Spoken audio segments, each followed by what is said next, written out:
أول ما يحاسب به العبد يوم القيامة من عمله الصلاة فإن أنجح وإن فسدت فقد خاب وخسر أو كما قال عليه الصلاة والسلام. درود شریف وایدو اللهم صل على سيدنا ومولانا محمد وعلى آل سيدنا ومولانا محمد وبارك وسلم صلوا عليه. رضيت بالله ربا وبالإسلام دينا وبمحمد النبي صلى الله عليه وآله وسلم. اللهم رب اشرح لي صدري ويسر لي أمري واحلل عقدة من لساني يفقه قولي. اللهم ربي زدني علما ربي زدني علما ربی زدنی علما. تمام تعریف و توصیف حمد و ثنا لوی اور بڑائی در رب ذوالجلال جل جلالہ و عم نوالہ و اعظم شانہ دپارا کہ خالق کائنات مالک شجہات رازق کل مخلوقات تے دلوی اللہ پلویہ درگاہ عبودیت و ربوبیت و الوہیت و خالقیت و مالکیت کی حمد و ثنا وړاندې کولو بعد حضور نبی رحمت امام الانبیاء خاتم النبیین مشکل کشا دستگیر جہاں غمگسار امت سیاح لامقام آقا مولا مأوا ملجا جناب محمد مصطفیٰ طولوائی صلی اللہ علیہ وآلہ وسلم درگاہ نبوت درگاہ رحمت درگاہ شفقت درگاہ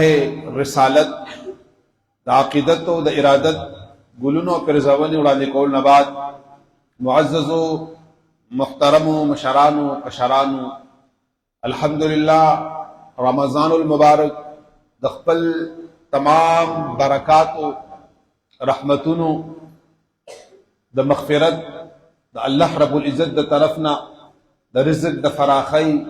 او د خپل انوارات او د تجلیات سره روا دوا دی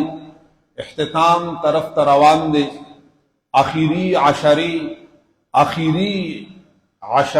اخیری نیمه پاتې ده. نننې جمعة الوداع په طور باندې مونږ به مناوو. را روانه جمعه مبارکه شب التماس دی دام کې دیشي چې را روان جمعه مبارک باندې اختر وی او دام کې دیشي چې را روان جمعه مبارک باندې زمونږ روزي او 10 روزي پوره کو او بیا د خالی پورز باندې اختر شي. نو دواړه احتمالات پکښتا چونکې زمونږ با 29 روزوي پر روان زیارت باندې او د شپې په میاشت ته د ناست د پارا پټول ملک کې علما وکینی عوام الناس په میاش ګوري. نو د دې د وجنه را روانه جمعه د شب التماس او په شک کې ده چې یا به اختر شي او یا به روزه شي. نو په هغې بنا باندې نننۍ جمعه مبارکه دا د جمعة الوداع په صورت کې چې رمضان المبارک د اخیری روزه اخیری جمعه د رمضان المبارک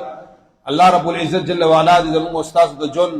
د اخیری رمضان او اخیری جمعه او نه ګرځي او رب قدیر لم یزل دې زموږ استادو چې در سو پر د الله خوخی لوی زندگی د کامل صحت سره الله رب العزت جل وعلا زموږ استاد نصیب وګرځي. نننې جمعه په نوافل او په مستحبات باندې داغه په فضیلت او داغه په حکمت او داغه په رازونو او داغه په ضرورت باندې انتهایی اختصار سره چند گزارشات تاسو په وړاندې پیش کول غواړم. نبی علیہ الصلوۃ والسلام مبارک مفارق فرمائی وما تقرب الی عبدی بشیء احب الی مما افترضت علیہ ولا یزال عبدی یتقرب الی بالنوافل حتى احبه. حدیث قدسی دے. حدیث قدسی هغه ته وای چې الله رب العزت جل وعلا نبی علیہ الصلوۃ والسلام مبارک ته فرمایلی مفهوم د رب ذوالجلال وی الفاظ د امام الانبیاء صلی الله علیه وسلم مبارک وی. اللہ رب العزت جل وعلا مبارک تم فرمائی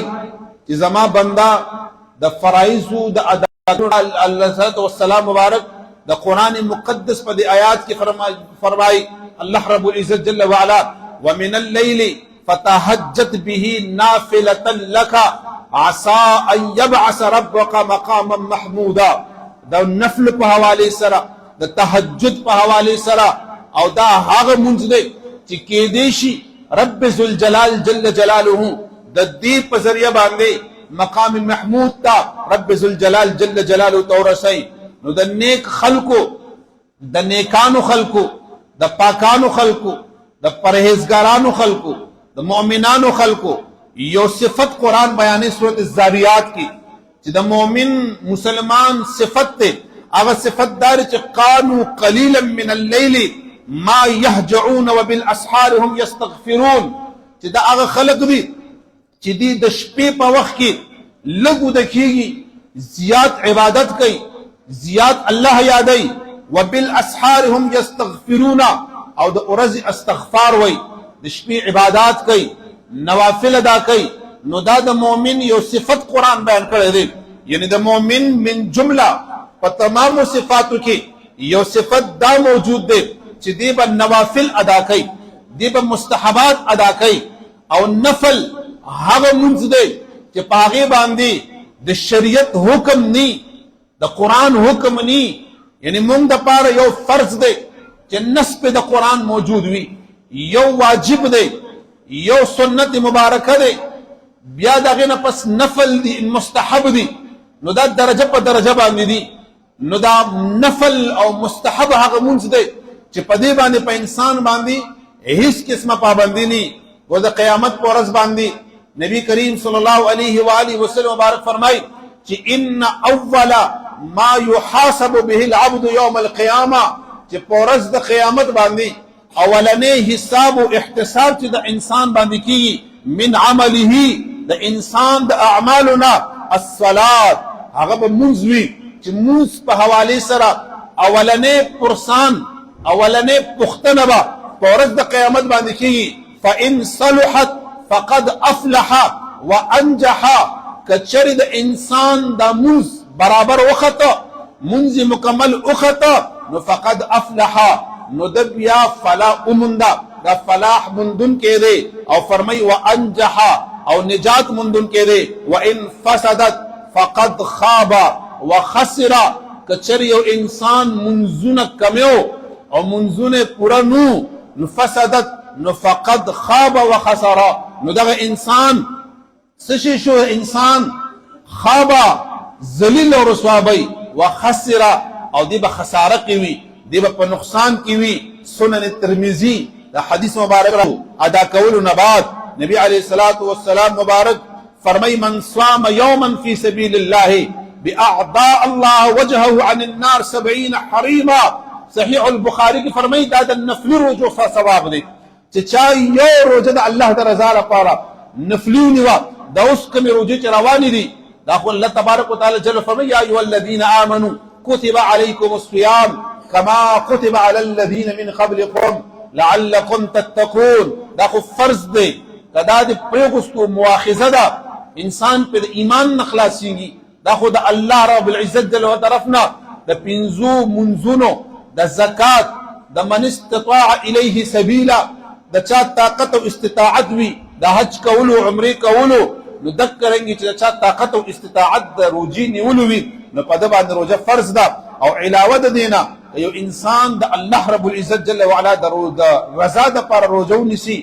نفل روزه ونیسي نو الله رب العزت فرمایي چې اویا غضب الله رب العزت جل وعلا دغه انسان به اویا کند داسې غټ غټ خندقونه به د زمکو د اسمان ترمنځ د جهنم د اور نه انسان د الله رب العزت جل وعلا هغه لري کوي صحیح البخاری کې راځي نو دا د نفل روزو کمال له نو چې فرضي انسانونه سي نو دا غي بسمره لوی کمال وي الله رب العزت جل وعلا محبوب فرمای ورته دا هغه خبره زکم د تنن چې کم نوافل دي فرایض کو الحمدلله مونږ کو خو د فرایض خو چې د نوافل دا کمال له چې د نفل دا کمال له د فرایض بس کمال وي هغه یو ذل امام محمد علیه الرحمه دا یو ډیر لوی د الله رب العزت جل وعلا ولید اقال صلوات و سلام یو داسې عاشق او وارثو چې د دین ترویج او تجدید په یو خپل انداز باندې کړو. امام محمد رحمت الله تعالی علیه عیسایانو سره مناظره راغله، چې عیسایانو سره مناظره راغله، غاړ خلق دنیا خلق په مناظره کې راجمع دي، انتظار د امام محمد علیه الرحمه مبارک کیږي. چې کله دی مبارک تشریف راوړ په اس باندې سور راغلل، الله رب العزت جل وعلا یو خاص جمال، خاص قلا او خاص روب داب د حضور نبی رحمت صلی الله علیه وسلم په وسیله باندې حضرت امام محمد علیه الرحمه مبارک ته ورکړو، چې یو ځان له کمال لرلو، یو ځان له دغه روب دابو، یو ځان له الله رب العزت جل وعلا یو مقام او مرتبه او علمیت ول ورکړو. او چې کله دی ور مخامخ شو او دی د خپل اس مبارک نه کوس ولاندې او د مناظرې میدان ته سټیج ته لاړل، نو الته کې تیاری کیږي چې مناظره به کیږي. نو فرمایي چې کلمه راکوي موږ مسلمانان کیږو، مناظره در سره نه کوو. هغه حیران او تاسو ته وکړه، ورته فرمایل چې موږ کله امام محمد علیه الرحمه ولید، موږ خو دې لیدل نو وای په د دومره روب او دومره دابو، دومره علمیتو، دومره جمالو، دومره حسنو، د خایس د اسلام او خایس د دین دومره ډیرو چې موږ دا فکر او دا سوچ کو چې دا وړوکی محمد دی چې هغه غټ محمد بس کمالی بیا، چې دا هغه محمد به کم کمالی، هغه به کم مرتبه او کم مرتبه ولا خاون وي. نو هغه امام الانبیاء صلی الله علیه وسلم مقام و مرتبه بیا دادا چې رب ذل جلال جل جلاله د امام الانبیاء جناب محمد رسول الله صلی الله علیه و آله وسلم حسن و جمال دمره دی، حسن و جمال دمره دی چې رب ذل جلال جل جلاله د دې خایس او د دې خلا، د خایس او د خلا الله رب العزت جل وعلا صلح سي کړی دي. صلح سو کې یو کم صلح سي یو طرف ته دي، یو حصہ الله راغسته دا، اغین الله لوهم جوړ کړی دی، قلم هم ته جوړ کړی دی، خایس او خلا د اسماء هغه د صلح حصو نو نن مې حصے یو طرف ته، لسکن یو کم صلح حصے یو طرف ته، یوی حصے نه دا هر څه جوړ کړی دی. نو بیا دا یو کم صلح حصے چرته لاړی، دا نو نن مې حصے څه شوې؟ آقا فرمایي چې دا یو کم صلح حصے حسن رب ذل جلال مال را عطا کړی دی. دا نبی علیہ السلام ته ورته کړی. حضرت یوسف علیہ السلام کمال خداو کنا چې کله آقا علیہ السلام دا کیسه شو، نو آقا ورته فرمایل چې حضرت یوسف علیہ السلام په چهره باندې یو پرده وا چې هغه پرده اوچته کا حضرت زلیخا هغه باندې ماینه شولا. نبی علیہ السلام فرمایي چې زما په چهره اقدس باندې اویا زره پردې پرتی دي، د حسن اویا زره پردې پرتی دي، دا لا یو پردم اوچته نه ده چې دا پردې د هغې د مخ مبارک نو چتې شي، نو هغه به بیا څومره لوی مقام و مرتبه لري. نو بیا آقا علیه السلام مبارک فرمایي چې ګوره دا ذکر، آقا فرمایي چې کلمتان حفیفتان علی اللسان او ثقیلتان من المیزان فی المیزان حبیبتان الی الرحمن سبحان الله وبحمده سبحان الله العظیم. صحیح البخاری. دا نن درته صرف د نوافل خبره کوم چې نوافل دمره د مقام والدي، نوافل دمره دي چې نبی علیہ السلام مبارک فرمای چې دو کلمې دي چې په جبه ادا کول آسان دي، ثقیلتان فی المیزان، په میزان کې د ټولو نه زیات درنې دي، حبیبتان الی الرحمن، او د الله ډیر زیات خوښې دي. څه شی دي؟ سبحان الله وبحمده سبحان الله العظیم، سبحان الله وبحمده سبحان الله العظیم. دغه یوی دي میزان د تل خبر راغه. یو حدیث راته ذهن ته راغی، یو حدیث مبارکه دی چې نبی علیہ السلام مبارک نه تپوس شو چې په ورځ د قیامت باندې د میزان په تل کې به د ټولو نه دروند د انسان کوم عمل پروتي. دا په غور سره د حدیث مبارک ووري، وای کوم یو عمل با په ورځ د قیامت باندې د میزان په تل کې دا به دروند پروتي. اوس دا کې دیش ولا چې نبی علیہ السلام مبارک فرمایله چې جهاد ډیر لوی عبادت دی، نفسی عبادت دی، جانی عبادت دی، مالی عبادت دی، انسان د خاندان قربانی عبادت، د والدین قربانی عبادت، د اقربو قربانی عبادت، د دنیا هر یو شی انسان عمل په ورځ د قیامت د میزان په تله کې ټول نه دون عمل دا به د انسان اخلاق وي. دا به د انسان اخلاق وي. قال خلقه چې د انسان کوم اخلاق دي کنه دغه اخلاق چې څومره په ورځ د قیامت به وزن لري نو دومره به بل څیز وزن نه لري. د دې د وجې نه قصدن کوشش وکړئ، د دې د وجې نه اراده ماحول جدا دی، زمون تقاضی جدا دي، زمونږ معاشره جدا ده، زمونږ معاشره کې اخلاق معدوم دي. کته اخلاق چلیم نو نه مجبوره کېږي چې اخلاق کو نه نشي چلولې. که انسان نرمي کوي نو داسې حد ته ورسي چې نشي کولای. خو موږ به کوشش دا کوو، موږ به خپل مکمل صلاحیت په دې خبره باندې صرف کوو چې موږ کوشش وکړو چې موږ با اخلاق یو، موږ کوشش وکړو چې موږ نرمه خبره وکړو، موږ کوشش وکړو چې موږ بل ته تکلیف ونه رسو، موږ کوشش وکړو چې موږ د رسول الله صلی الله علیه وسلم کوم اخلاق دي چې موږ هغه اخلاق خپل کو. نبی علیه الصلاۃ والسلام مبارک فرمای چې ګوره بل توبه او استغفار دی. ربنا تقبل منا انك انت السميع العليم وتب علينا انك انت التواب الرحيم. چې توبه او استغفار یو داسې عبادت دی چې دا د رب ذوالجلال جل جلاله په درگاه اقدس کې قبول او منظور ګرځيږي. نبی کریم صلی الله علیه وسلم مبارک د شپې تهجد مبارک فرمایلو، قیام اللیل فرمایلو. مبارک با چې کله قیام اللیل فرمایلو نو غیب دعا ډیر زیات وګد کوله او دعاګانې د نبی صلی الله علیه وسلم یو دعا به مو کا، دو دعاګانې به مو کی، درې به مو کی، وګدي دعاګانې به کولې. نبی صلی الله علیه وسلم مبارک په یو مقام باندې دومره دعاګانې کولې وی لاسونه مبارک داسې نیولې او دغه مبارک د اوګو مبارکونه چې کم د هغوی صدر مبارک پروتو هغه مبارک په تنه وګرځیدو او د مبارک ملام راخکاره شو، مبارک بطن مبارک راخکاره شو. صحابه کرام ډیر زیات حیران، نبی صلی الله علیه وسلم مبارک جړل او صحابه کرام ورسره جړل، ډیر زیات د پریشانه حال او دک وخت کې نبی صلی الله علیه وسلم د امت د لپاره دعا غوښتله. یو ورځ نبی صلی الله علیه وسلم د شپې دعا غواړي چې کله دعای غوښتله او اچانک سره سجدي ته لاړ، چې کله سجدي ته لاړ نبی صلی الله علیه وسلم مبارک په جړا شو او دومره او جړل چې دغه مبارک او اوخ کې مبارک د مخ مبارک نظمکه ته د زمکه نه خوريش ولي او چې کم ځکه دغه مبارک الله سونه مبارک پراتو په سجده باندې نو هغه ځې ټول ور سره چې کم دغه شولو. حضرت سیده طاهره عابده عائشه صدیقه رضی الله تعالی عنها مبارکه هغه مبارک ور سره وا هغه مبارک چې د نبی صلی الله علیه وسلم سجده دومره توالت او وګدش ولا چې عائشه ابي فرمای چې زما زړه کې راغه چې نبی علیه الصلاه والسلام مبارک روح پرواز فرمایلی دی. نو ایمان نبی علیہ الصلوۃ والسلام مبارک داسې د خپې کټه ګوتې نه مبارک مې کوم نه داسې اونیولو نو مبارک داسې وشو او مبارک سلګي شروع کی، سلګي وهلې او هغه سلګي کې دومره وګدش ولا چې بیخي سجده وګدش ولا. حضرت سیده طاهره عابده عائشه صدیقه تپوسی قربان یا رسول الله نن ډیر وګدس سجده شو، ډیر فریاد او ډیر جړاو ډیر پکې وشو قربان سو جواب. نو قال صلی الله علیه وسلم فرمای چې جبرائیل امین علیه السلام راغله، جبرائیل امین صلی الله علیه وسلم راغی چې کله قال صلی الله علیه وسلم دعا کوله اللهم اغفر امتي اللهم اغفر امتي د امت مغفرت دعا کوله. نو قال صلی الله علیه وسلم فرمای جبرائیل امین صلی الله علیه وسلم راغی او قال صلی الله فرمای چې قربان تاسو سر پور تقید سجدینا او رب ذوالجلال فرمای چې ستا ګناهګار امتیان چې هر څومره ګناهونه کړي ګناهګار امتیانی او دي د خپل ګناه نه د خپل خطایانو نو سستانو غفلتنا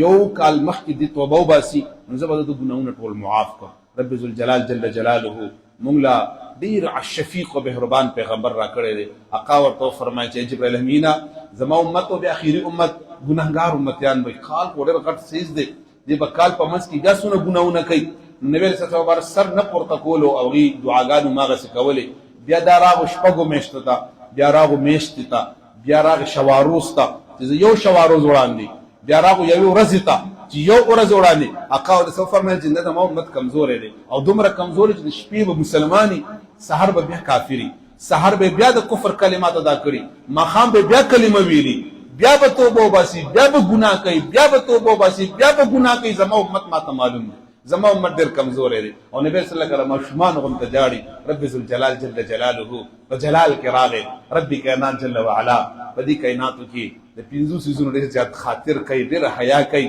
یو د نبی علیه الصلوۃ والسلام نه حیا، یو د بوډاګانو مور او پلار نه حیا، د سپینګیری نه حیا، د مظلوم نه رب ذوالجلال جل جلاله حیا دا ډېر زیات کوي. نبی صلی الله علیه وسلم حیا ډېر کوله. الله ورته فرمایي محبوبا سر د سجدې نه پورته کا ټول کائنات ور سره په جړا شول فرشتي ورسره په جړا شولې. جبرائیل امین علیه الصلاۃ والسلام مبارک تراغ چې آقا علیه الصلاۃ والسلام سر د سجدې نه پورته کا. ستا یو داسې ګناهګار بنده چې هغه په ژوند او په زندګۍ کې یو نیکیم نی، یو نیکیم نی، یو سجدم نی، ګناهګاری، سیاکاری، خطاکاری، هر ګناه کړي محبوبا، او چې ستا د چهره بددحا وسیله ورګي رب ذوالجلال د سر په سجده باندې کېږدي، نو اے محبوب سر د سجدې نه پورته کا. رب در سره وعده کوي چې ستا هغه امتی چې سر په سجده کېږي، سر به لا د سجدې نه اوچت شوی نی او توبه نصوح او توبه وباسي، نو دا ټول ګناهونه به ستا په چهره بددحا ورته معاف وګرځوم، ټول به ورته معاف کوم، د انسان ګناهونه به معاف کوم. نو رب ذوالجلال کریم مهربان رب دی، توبه او استغفار وخت دی. او اخیری جمعه مبارکه جمعه الوداع یو ځل بیا وضاحت ته یوې خبرې کومه ان شاء الله مونځ وشي، نو د مونځ نه بعد کومو ملګرو سره، کومو دوستانو سره، کومو سره چې ټیم وي 15 منټ ټیم، 15 منټه ټیم د جمعې نه بعد، نو موږ به نوافل ادا کوو. دې ته ویلی شي قضای عمري. اوس د قضای عمري مطلب څه دی، مقصد یې څه دی؟ دې دپاره تداعي نشته، دې دپاره اعلانات نشته چې موږ مخکې اعلانونه وکړو، خلکو ته ویناګانې وکړو چې هلکه راشي شابه موږ قضای عمري کوو، دا نشته. بس اوس کوم خلک موجود دي زه درته اعلان کوم، وضاحت هم کوم. وضاحت دا دی قضای عمري مطلب مقصد دا نه دی چې ته به ټول عمر منځونه مه کوه، ثابت کال مونځ مه کوه، او بیا د رمضان په اخیری جمعه باندې ټول منځونه قضا راوګرځوه او ستا ذمه آزاده شوه. هرگز هرگز داسې نه ده. دا یو پراپیګنډا، دا یو دروغ، دا یو منګړت خبره چې کوم خلک دا نوافل ادا کوي هغې پسې جوړه شوې ده. یو منګړت خبره ده، یو دروغ خبره ده. یو داسې ډېرې خبرې جوړې شوي دي، لکه مثال کې طور پر اوس خو دا خبره ختمه شو، تاسو به یو خبره اورېدلي چې د اهل سنت والجماعت چې کله مونځ کوي نو په صف کې ځای پرېږدي. تاسو به دا خبره اورېدلي، څوک راته په تاریخ کې خولی شي چېرته چا صف کې ځای پرېغوستی وي. او دروغ او پراپیګنډا او منګړت خبرې به کوي. یاره وایي دي چې محفل کوي، میلاد چې کوي، نو په میلاد کې یو کرسی خالي پرېږدي او وایي دي اوسې ته کې پیغمبر علیه الصلاۃ والسلام راځي کښېني. دونه منګړت او دروغ خبرې چې کوم دی نو تړي، دومره داسې ډېرې دروغ خبرې تړلې وي، منګړت خبرې وي. نو په هغه منګړت او د دروغو پراپیګنډه کې یو پراپیګنډه دا هم ده چې وایي دي دا اخیري جمعه باندې جمعة الوداع باندې قضای عمري وکړي او دې وایي چې بس ټول منځونه چې چا کړي نو ذمه خلاصه شوه. نو ذمه نه خلاصېږي. په تا چې کوم قضا مونځ دی او تا ته یاد دی، په تا باندې د هغې قضا کول دا واجب ده. چې یاد درته ني او تا نه قضا شوي وي نو ته به ودرېږي، نیت به وکړي چې یا الله هغه مونځ چې ما نه د سحر قضا دی، هغه مونځ چې ما نه د ماسپښین قضا دی، هغه مونځ چې ما نه مازدیګر قضا دی، هغه چې ماښام قضا دی، ماسخوتن قضا دی او ما ته یاد نه دی، رب کائنات زه هغه قضا کړو. چې کله عمرې ته لاړ شئ، الله دې موږ او تاسو ټول بار بار نصیبه وګرځوي. نو په عمره کې په حرمینو شریفینو کې به قضا منځونه زیات کوئ، قضا منځونه به زیات کوئ. هلته کې یو مونځ په څو دی؟ یو مونځ په 1,00,000 دی. نو چې یو قضا مونځ دی وکړه نو ستا 1,00,000 قضا منځونه راوګرځېدل. نو دومره خو ستا ژوند نه دی بیا. چې هلته کې لاړ شي او 40 منځونو تا ته چې کوم دی نو هلته کې تاریخ درکړي چې ته په حرمینو کې 40 منځونه برابرې، په مسجد نبوي کې هم برابرې. نو په مسجد نبوي شریف کې بیا یو مونځ په 50,000 دی. نو چې هلته تا یو قضا راوګرځولو نو 50,000 منځونه ستا چې کوم دی قضا راګرځېږي. نو دغه رنګې دا خو په خپل ځای دی. دا چې دی د حضرت سیدنا علي شیر خدا رضی الله تعالی مبارک په اخیری جمعه باندې منځونه کول. او هغې به دا ویل چې که چانه په مونځ کې څه خطا راغلي، څه کوتاهي راغلي، څه کمې راغلي، څه هیره راغلي، اودسې صحیح نه دی شوی، ارکان صحیح ادا نه که، سبحان ربی الاعلی، سبحان ربی الاعلی، سبحان ربی الاعلی، او سبحان ربی الاعلی او درجه مونځ یې وکړ، سمع الله لمن حمده ربنا لك داري کې مونږ وکړو. نو دی ګوره مونږ چې دا فطرانه ورکو سرسایه ټول ورکوي کنه، دا څه دپاره ورکوي؟ دا دې دپاره ورکوي که په روژه کې د تا نه کوتاهي، دروغ وغیره او کمزوري شي وي نو دې سره هغه لرې شي. حدیثو کې راځي وایي چې څوک پورې سرسایه انسان نه ادا کړی که نه نو وایي دا روژه معلقه وي، داسې ځوړنده وي. وایي چې انسان سرسایه ادا کړي نو دا چې کوم دی نو قبولیت مقام ته ورسېږي. نو دا مونځ نه بعد به انشاءالله مونږ د قضا عمرې مونځ کوو چې د هغې یو ځل بیا وضاحت کوم. دا وضاحت ضروری دی چې تاسو په کوم شي چې د دې قضا مطلب دا نه دی چې کوم منځونه تا نه قضا شوي دي او ستا ذمه په دې خلاصه شوله. نه د علي شیر خدا قول دی چې چا دا منځونه وکړل په اخیری جمعه باندې دا ټول منځونه په جمع سره الله رب العزت جل وعلا دغه زندگی ګناهونه معاف کوي. رب ذوالجلال دغه په منځونو کې کم کمې شوي رب جل جلاله قدوس ذات دی، رحیم او کریم ذات دی، د بخنې دپاره بانه ګوري، بانه لټوي چې په کوم عمل باندې انسان بخي. نو کېدای شي زموږ استادو په زندګۍ کې دغه عمل یو داسې چې الله پې باندې وبخي. ټایم پې دومره لګي نه، 15 منټه ټایم دی، مجبوري د چا نشته، لزومي نشته، واجب نه دی، ضروري نه دی. په زور درته په ګریوان نه مرانیسمه نه، په زور درته ویمه نه. د نفل دی په رمضان کې یو فرض او اویا فرضونو ثواب دی. یو فرض دی ادا کو د اویو منځونو ثواب الله درکوي، او چې نفل دی وکړو الله د فرض ثواب درکوي. نو دا یو نفل منځ دی چې په اختیاره بیا کوو، اختیار باندې. هر سړي خپل اختیار دی. خود فتنی دور دی، د فساد دور دی، انتهایی سختۍ دور دی. زما د طرف نه درته درخواست دا دی عاجزانه چې کومو دوستانو سره، کومو نوجوانانو سره چې اوس مثال د جماعت نه وځي او د جماعت مخې ته په ګپ ولاړي، یا کور کې کینی، یا حجره کې کینی، یا په دکان کې کینی او اصل کې حادثه کې ولاړي، نو که هغې نه راغلی او یو نفل دی وکړو نو بهتره خبره ده. او اصل اخیری عشره ده او اخیری عشرې نیمه عشره پاتې ده. نو ټول کوشش وکړئ تلاوت د قرآن، نوافل د ادا کوي. دویم خبره وضاحت درته یو بلې خبرې ضروري ګڼم چې انشاءالله را روان زیارت په ورځ به زمونږ 29مه روزی د جمعې په شپه باندې به مونږ میاشت ګورو. دې ځله دا میاشت د 13 ښکاري، میاشت د 13 ښکاري. نو 99% امکان دا دی چې زمونږ اختر به د خالی په ورځ باندې، د جمعې په ورځ باندې که اعلان وشولو او اعلانم د یو نیم محلي مشر نه، د یوې محلي مشر نه، د یو جماعت مشر نه، یو ناظم نه، یو ملک نه، دا نه چې هغه صرف چې کم دی نو به صادرې په اوږه چولې وي، نه د شریعت نه خبر دی، نه د دین نه خبر دی، نه مولا دی، نه مفتی دی، نه عالم دی، او دې راپاسېږي او دې اعلان کوي او تاسو وایي چې بس مړه بس راځي چې بس موقع ده، او ورپسې تاسو آمنا صدقنا ووایي. اعلان د یو مولام نه، د یو مسجد د امامم نه، چې نن سبا څنګه فتنې دور دی او د فساد دور دی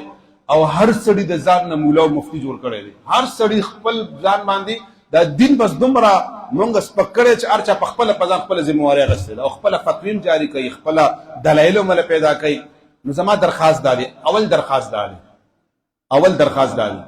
چې د روجې د اختر په باره کې به چا سره بحث نه کوئ. یو وخوړو، یو ونیوو، سعودي وکړو، افغانستان وکړو، فلاني عالم وکړو، ډنګړي وکړو، هغه وکړو، دوکه، دا به نه کوئ. دا ډېر انتهایی اهمه خبره ده. دې سره ستاسو عبادات ضایع کېږي، دا روجم ضایع کېږي. ورسره سکوت، خاموشي، چې کوم طرف ته ستا زړه مطمئن وي په هغه لاره باندې لاړ شه، په خاموشۍ لاړ شه. اوس مثال د جمعې مبارک په ورځ باندې که زمونږ اعلان وشو، زمونږ ټول مشایخ دي ټوله کې پکې ده الحمدلله. زه اکثر د خلکو ته وایم چې د خدای بندګانو چې تاسو په یو جماعت کې د اختر مونځ کوئ، نو که دومره نران یئ، دومره ایمان درکې شته او دومره تاسو سره غم دی، ته دا ګواه مال راوله، ته دا ګواهان مال راوله، ما ته کېنوه، انشاءالله په پوره پاکستان در اختر کوم. بیا که پوره پاکستان مې در اختر ونه کړو نو بیا راشي بیا د معلوم بدل. مونږ په دې باندې ډېر زیات تحقیق، ډېر زیات جرحه، ډېر زیات کوشش په دې باندې کوو. الحمدلله ډېر علما اوس ډېر زیات الحمدلله اتحاد او اتفاق او یووالي طرف ته، شعور طرف ته لاړل. نو تاسو ته زما اولنی درخواست دا دی چې بالکل به چا سره بحث نه کوئ. داسې مولیان راوتي دي چې څوک د بغض په بنا باندې کار کوي. ګوره دې دا خبره یادو ساتي ذهن کې چې دا کم خلق مخالف لاړ شي،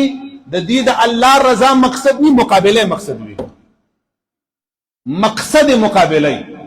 مقصد حسد وی مقصد بغض وی ایک یہ دویم نمبر مقصد شہرت وی چې مام خلقو پیجنی چې مام دا اختارو کو زمام نم لاړ شي یہ دا مقصد وی نو که مقصد شهرت شو بیام تباه شو که مقصد مقابله شو بیام تباه شو که مقصد بغض او حسد په بنیاد باندې نو بیام تباه برباد شو بیا خو درو واړو ته اهل رضا نشته دینا نو تاسو ډېر احتیاط کوئ دویم نمبر یو خو د احتیاطو کې چا سره به بحث نه کوئ دویم نمبر به انتظار وکوئ ته چا سره زمان نمبر وی ټول ما سره په پرسنل کې رابطه په دغه شپه کول چې زه ناس دیتم اگر چې مصروفیات انتها درجی وي تاسو کتی وو ګورئ نو چلیږي په باندې مونږ ته کې لګیاو مصروف وي په دې کې خو بیا هم زه به کوشش دا کوم چې تاسو له جواب درکم ګروپ دې په ګروپ کې جواب ورکم دلته کې به اجلاس شروع وي میټینګ به شروع وي دلته کې راشل دلته کې معلومات وکړي خو زه یو ځل بیا ویم چې د فتنې ملګری کیږئ ما د فساد ملګری کیږئ ما د 1.5 انچ د محلې او د 1.5 انچ د جماعت د هغه فسادي او شرري او د هغه فساد دغه بس په خطه کې هغه غلې شي او هغه فتنه او فساد جوړي او هغه بیا د اختر طرف ته بغیر د دین د امت نه د سواد اعظم نه بغیر زی دا فساد دی کچا د چهارشنبه روزه نیولي نو هیڅ قسمه قباحت نشته هغه روزه په نفلو کې حساب شوله او دې طرف ته ترتیب برابر شو داسې به نه وایي ګوره چې یاره ما خو چهارشنبې نیولې به زما خو 10 پوره شمي نو ستا 10 پوره شو تا ته شریعت حکم خو نه وکنه اوس لکه مثال مونږ د مونږ کو جمعو نه پس قزمري مو او تاسو یو کس را پاسيږي او هغه درېږي د مازیګر مونږ کوم نو بیا مونږ د مازیګر مونږ جمع ته درېږو هغه دغه لکه د مازیګر مونږ وکا ما خو کړی وي ما خو مازیګر مونږ کړی ته ورسره مانی چاله کله د مازیګر مونږ داخل نه دی ټیم او تا د مازیګر مونږ کو نو کاوه کناسي نو چې لا رمضان داخل نه دی لا میاش لیدل نه او تا چهارشنبه روزه ونیسل نه څه اخو روزه ستا فرض نه ده ان شاء الله ولذیذ مونږ با کوشش دا کو چې اتحاد بمراولو او ان شاء الله د جمعې په ورځ درته وضاحت کوم چې امکان نشته ځکه چې 12 غنټې عمر دی او ډیره زیاته انتهایی لکه وجود به سحر کې پیدا کیږي 12 غنټې عمر کې دا نخ کاری انساني انک نشي لیدل کې دې شي سعودي عرب پوره کې یا نه پوره کې دغه موږ نوم نه سره موږ تعلق نشته دی هغه موږ د پاره شری دلیل دی نه قانوني دلیل دی نه آئینی دلیل دی نه پاره سره موږ سره اختر روزه چې کوم صحیح کی هغه سره موږ سره کار نشته هغه د زیارت کې یو کده جمعې کې یو کده چهارشنبه کې یو کده اتوار کې سره موږ کار نشته موږ کار خپل کار سره دی ٹھیک دی ان شاء الله کړو ان شاء الله د جمعې په ورځ باندې چانس نشته 100% زما چې کوم تحقیق دی کوم مونږ کتلی دي نو 99% چانس نشته او دا 1% د پښتنو پته نه لګي پښتنو څه پته لګي اوس لیونیان شو په اوریازه کې به را پیدا کی او بیا به کوم نه بابو سي بروزي او بیا به کوم نه بس غوبل بجوړ کی یو څه پوسټو کې میاشتې دوی میاشتې داسې ولاړه او قران بم راولي طلاق بم درته ورځي چې مالي دلې دومره حدا پورې او ان شاء الله تاسو دنه مزاق نه جوړ دا ټوکی نه دي دا مسخري نه دي چې دا دنیا یو طرف ته شي کنه ټوله نو موږ به ان شاء الله حق سره ولاړو موږ به حق سره ولاړو موږ نه چا نه مجبور کیږو نه د چا دغه نه چې کم د کیږو چې رفلانیو کو ډینګلو کو تاسو ټول عوامي کویم کنه او چې زپی مطمئن نیمه نو بالله بالله کوي کوم نفس که تاسو نو سره نم کوي یو شل ځله مکوي کنه مدرګ یو شل ځله مدرګ چرته کې چودريږي کم ځکه چودريږي ودرېږي خو موږ در سره د شریعت باندې کمپرمایز نشو کولای په دین باندې در سره موږ ټوکی نشو کولای په دین مسخري نشو کولای تاسو ټول به ان شاء الله چوکرنا به برابر به ان شاء الله او څنګه چې منځو شي ان شاء الله نو د منځ نه فورن بعد ان شاء الله 15 منټ کې قزمري کېږي نوافل کېږي چې کوم دوستانو سره کوم ملګرو سره ټیم وي او خوخه وي او زړی وي نو هغه ایثار شي ان شاء الله قزمري بیا ادا کو واخر